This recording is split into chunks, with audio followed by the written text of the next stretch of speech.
Hello and welcome to PGurus channel. I'm your host Sree Iyer. I have the pleasure of company of Richa Gautam, the president of the Colorado chapter of the Coalition of Hindus of North America, CONA, and she's also an executive member of CONA. Richa ji, namaskar and welcome to PGurus channel. Namaste. Thank you so much, Iyer ji.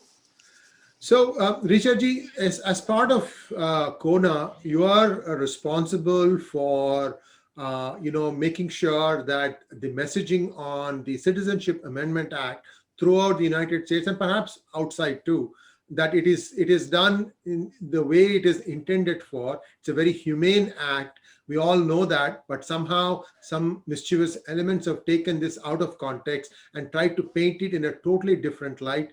And I have had many one-on-one exchanges to try and convince people, and it is an ongoing process. It's not something that is easy, but you have been closely associated with many different bodies such as schools, colleges, universities. How has your journey been thus far?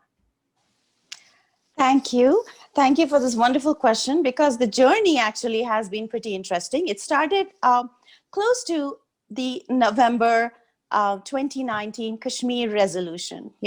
When we saw that in the US Congress, where they were questioning the abrogation of 370, and they were questioning just the human rights in Kashmir. I was in touch with ground reporters in Kashmir, and I knew what the reality was. And that's when I guess a lot of us just had a wake-up call. And then, of course, the CAA was passed in December 2019, and all these city council resolutions, anti-CAA resolutions that were being passed, really, made us all sort of activists. Many of us joined that bandwagon and try to correct the narrative on CAA.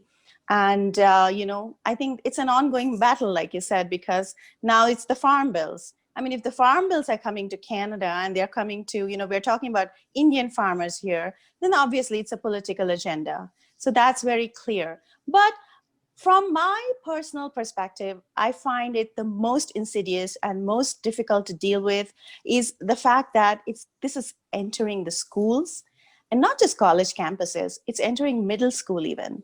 So we, as we began something called the CONA Dialogues to educate parents and children on a weekly basis every Sunday. I host with my friends Sudha Jagannathan and Pushpita. We host calls, 1-hour calls, just to understand what's going on the ground, as well as educate them on CAA. So this has really helped a lot. First of all, it's created that dialogue, and parents are reaching out to us and telling us, look, this happened at our school.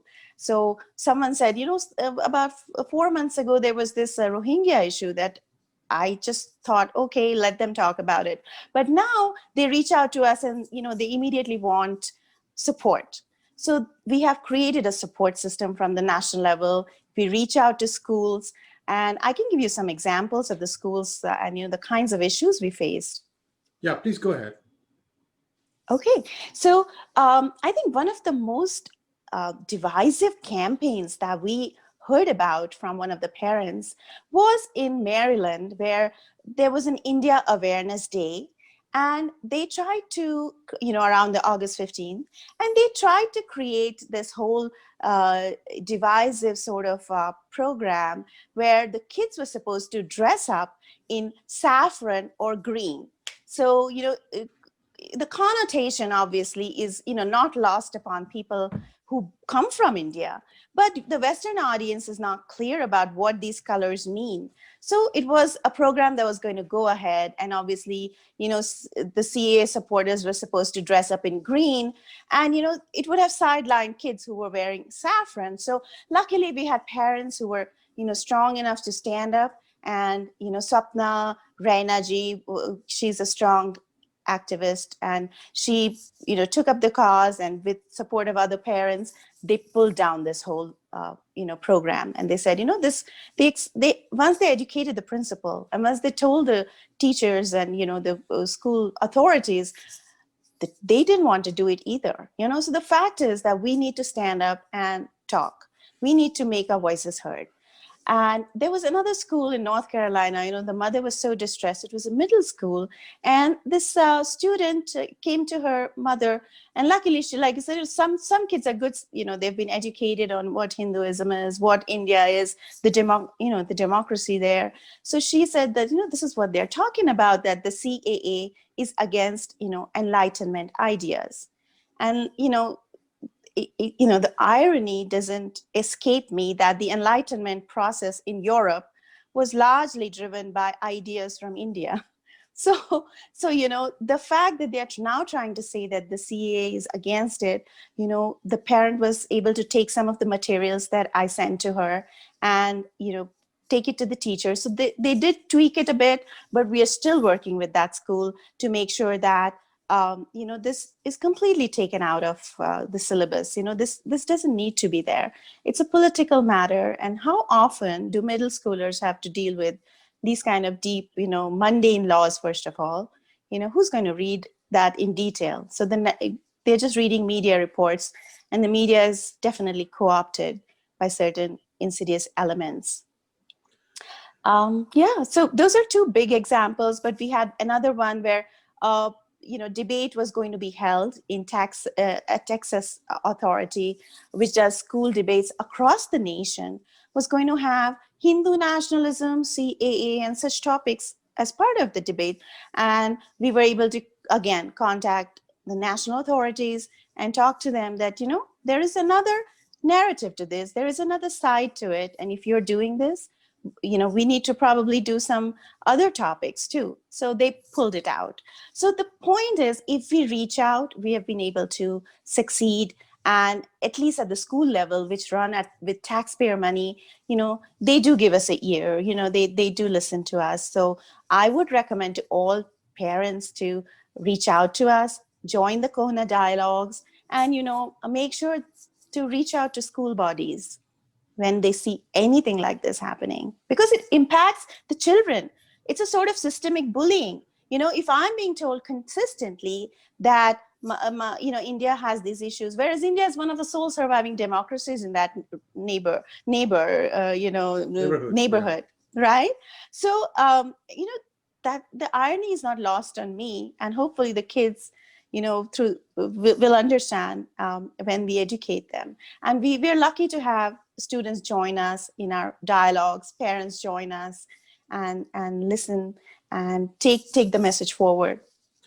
And as part of this education effort, what PGurus did was we invited three people of eminence from India. One is a lawmaker, Meenakshi Lekhiji. She's a member of parliament. She came on our hangout and she explained the reason for the CAA as it was enacted in parliament.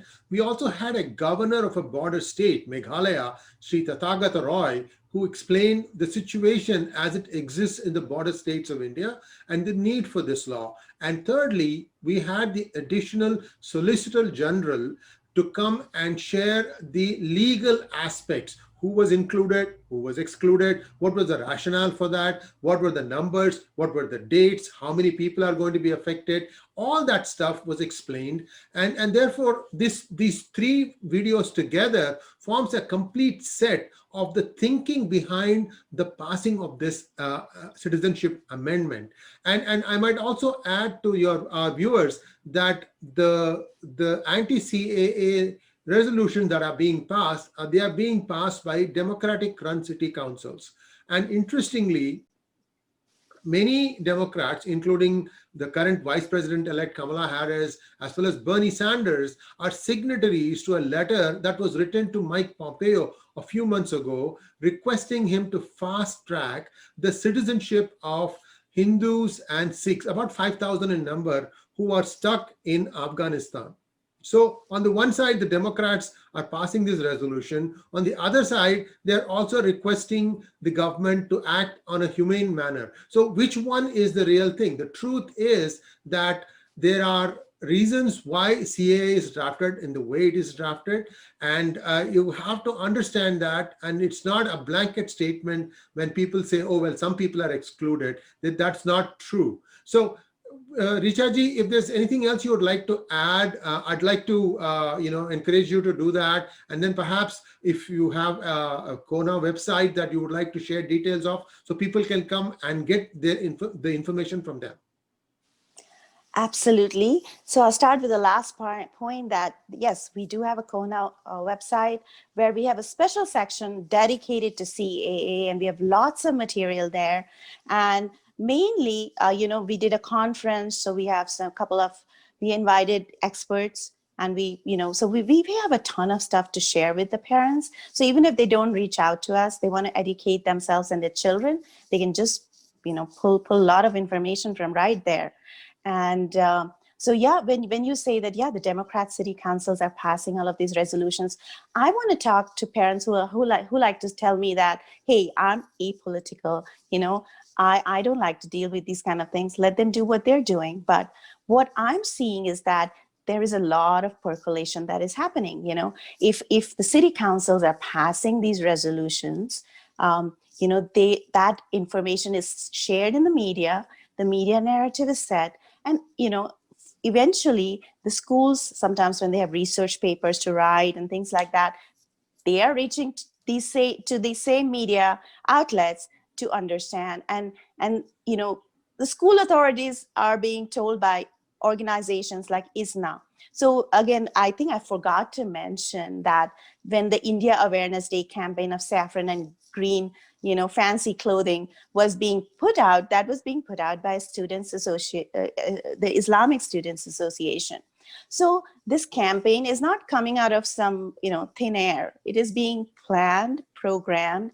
So Indian parents and Hindu parents need to wake up to that idea and make sure that, they are aware what's going on, because this is not just staying at a political level. It's coming into the social infrastructure. It is coming into your schools, and you don't want your children to feel sort of, insecure or underconfident of their identity. So, I always say Indian moms and Hindu moms are tiger moms, They are not going to just sit and listen if they understand what's going on. So I think PGurus is a great platform to reach out and make sure, for example, I also want to quickly talk about another example of where we succeeded. I want to give out positive stories, and because Chicago Tribune was running this whole campaign of this girl called Amina Ahmed.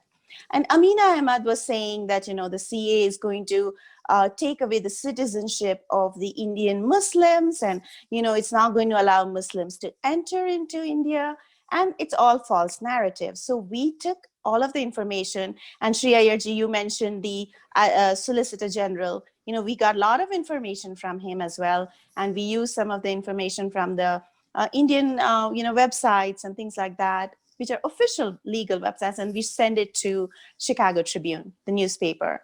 And, when they saw all of our information and the executive boards, we sent it to everyone, and they pretty much retracted all of the elements of CAA from that story. I mean, they still showed Amina Ahmed as an activist, but that's fine by us, but we are still reaching out to the school authorities to make sure across the country the teachers are aware, because I know that the teachers don't have any agenda. This agenda is coming from associations, like I mentioned before. And, if once they are aware of it, I'm sure they will not listen to this kind of propaganda. And So, yeah. we might as well tell you that in Chicago, the city council resolution, I think, is on hold. I don't think it has passed yet because of the amount of work that has been done to educate the city council members.